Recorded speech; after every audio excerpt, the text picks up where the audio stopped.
Richard Miller is on the line, and we're going to talk about his book, The Sigsbee Deep. How are you today, Richard? I'm terrific. It's nice to hear from you. So, what was it that inspired you to write the book, The Sigsbee Deep? I'll tell you, in 2016, I released my first thrilling adventure called The Isle of Tom, spelled Thom. And that story, a couple was stranded on what they thought was a small island after Hurricane Sandy. The island turned out to be a living creature. And the rest of the story was about how they were going to escape the creature. After I wrote that, I thought maybe I wasn't finished with my sinking island scenarios. And I started to look for another idea. And I looked into the Gulf of Mexico and found the Sigsbee Deep, which is a real place. And I thought that's really something. And then pandemic happened, and we were stuck indoors for months. And so I took the time, and I had already started an outline. So as a follow-up to the Isle of Tom, I wrote the Sigsbee Deep in 7 weeks. So what was it that gave you the idea of a world where the Earth has reached Hothouse Earth conditions? It's not far-fetched. It's not far away. Fossil fuels still dominate. The electric car market is only 2%. Only 10% of the world's power comes from renewable sources like wind and solar, which means that we will be polluting the atmosphere with carbon dioxide for decades to come. We don't have to look any further than this past winter and spring, where there were hundreds of tornadoes and hurricanes in our country here in America. I'll give you an example. In 1995, Tony, there were 300 tornadoes in the United States. In 2022, there were 1,300 tornadoes reported. So climate change is having a real, actual, physical, visually measurable effect. And so far this year, there have been 585 tornadoes in the United States. So this is happening. It's happening right now. It's happening as we speak. It's not even science fiction. It's fact. Yeah.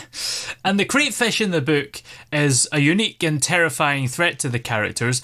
What inspired that creature and its abilities? So initially, when I thought about this whole scenario that I was going to create, and let me just back up, if I may. The scenario is that climate change has caused the Earth's crust to create fissures and faults.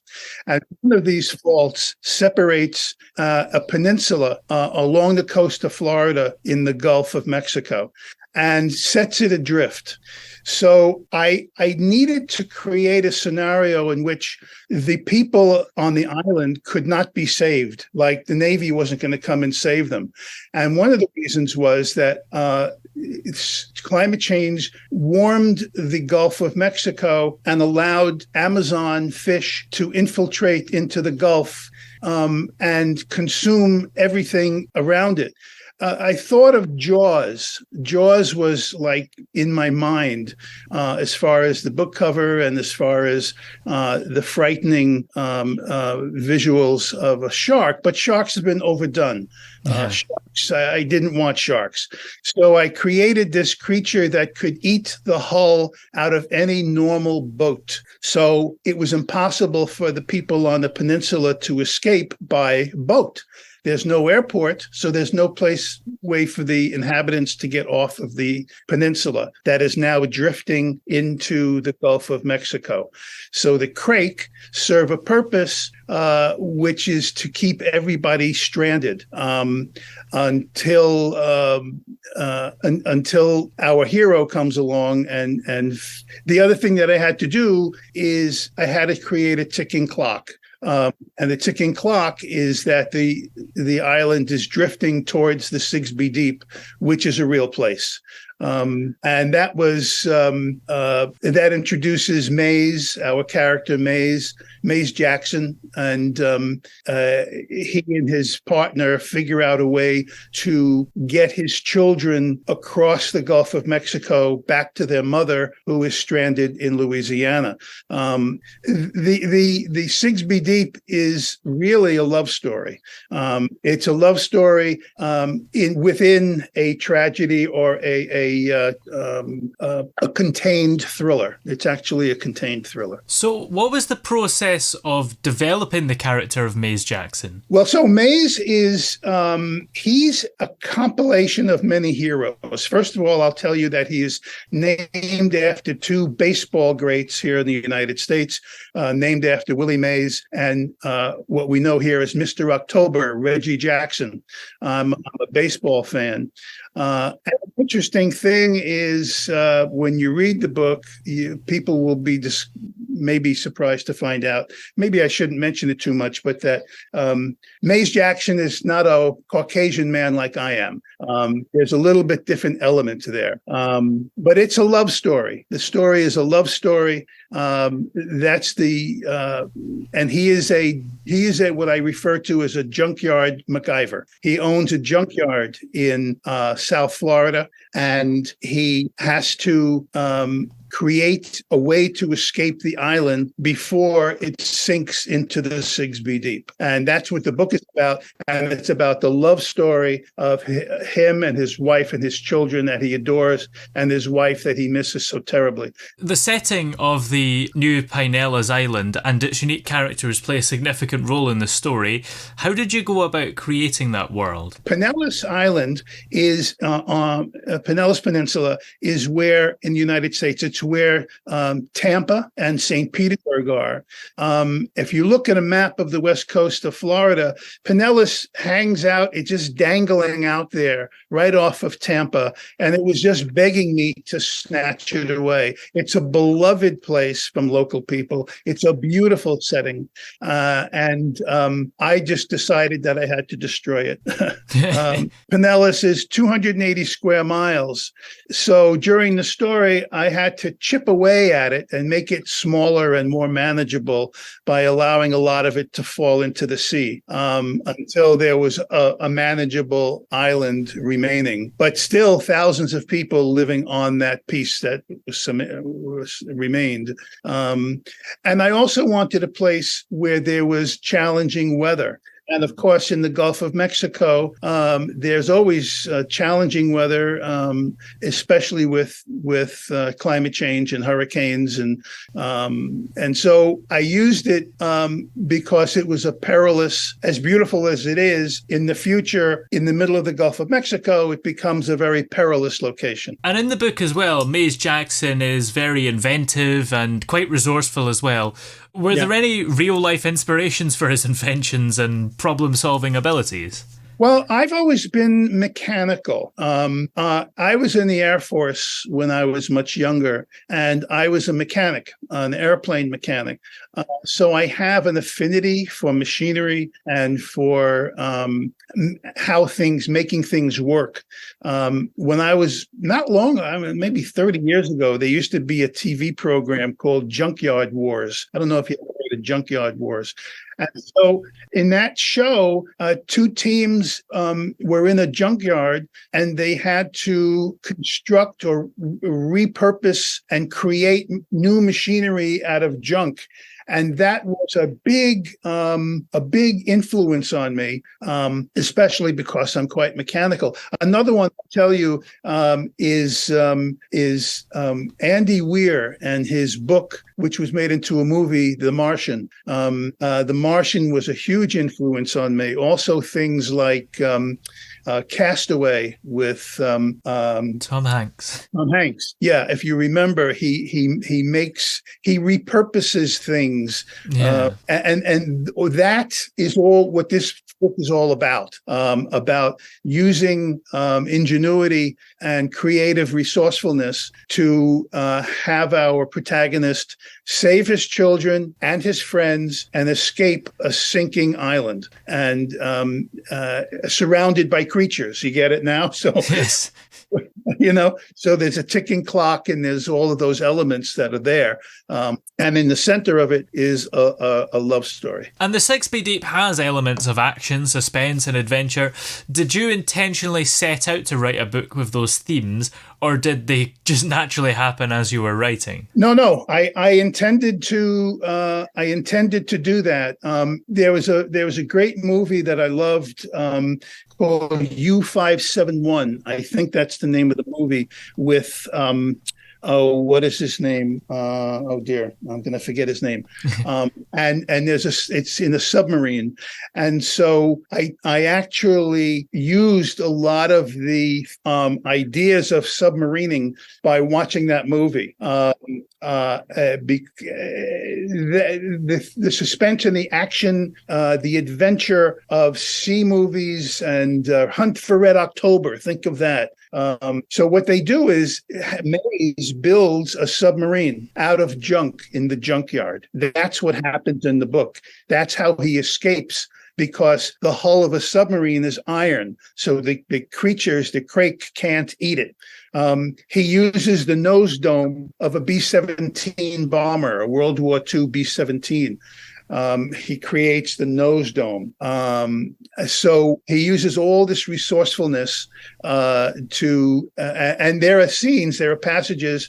As a matter of fact, if you're familiar with Kirkus reviews, they called it an adrenaline pumping story with nail-biting suspense, which keeps things moving at a refreshingly brisk pace.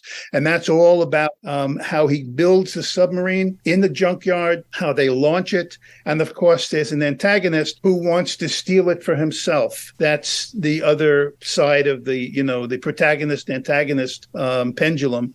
And so Kirkus Reviews gave it a recommend rating, so I have nothing to complain about. Yes. The book as well deals with other more serious themes of survival, family, and community.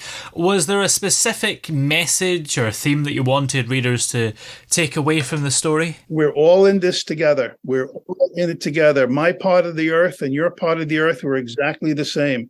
There's a part where a section of the island falls into the sea, and Mays, our protagonist, spends the night saving people, driving the elderly and the infirm to a safe place inland.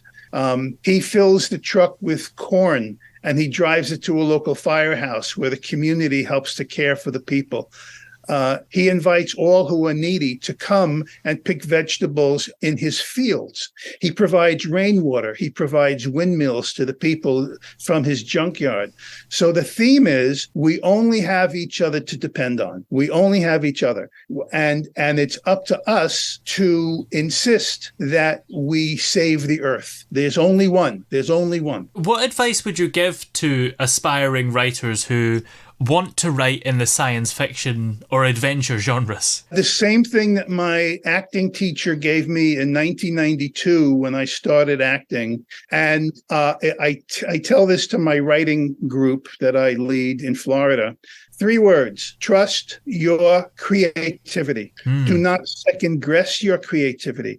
Rely on what you see and what you feel. Get your story out of you without editing or thinking.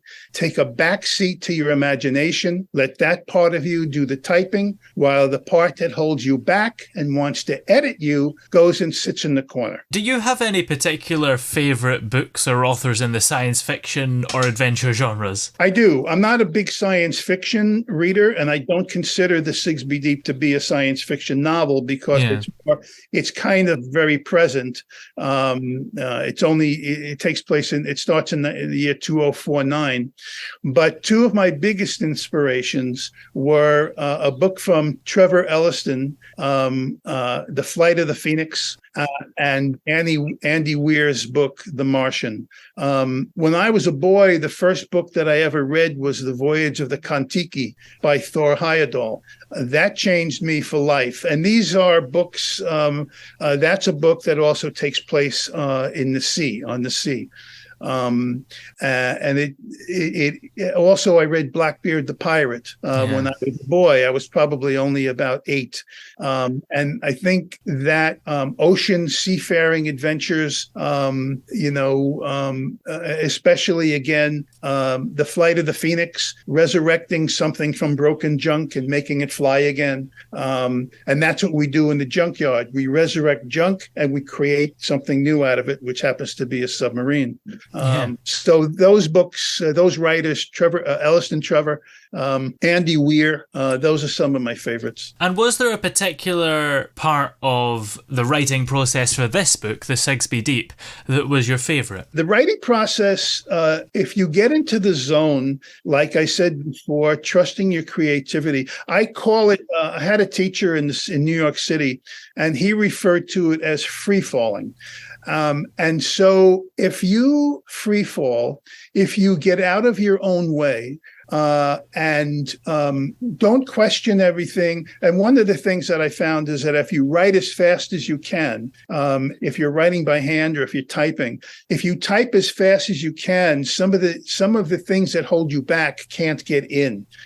One day when I was writing the Sigsbee Deep, I wrote 6,000 words. I never thought I could write 6,000 words in a day. But when I went back and reread them, Tony, I actually cried. I put my face down on my desk and I cried. I had to stifle myself so that my wife couldn't hear me. She would have been frightened. I cried because I captured what I wanted.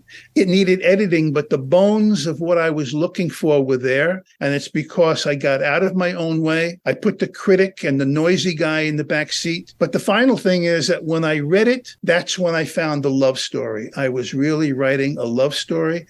And it was surrounded by the adventure and by the mission to get off the island. But the focus in the center of the story is a love story. Well, what are you working on at the moment? Do you have any upcoming books in progress? Here's going to be a funny story. I started a book in 1999. 1999.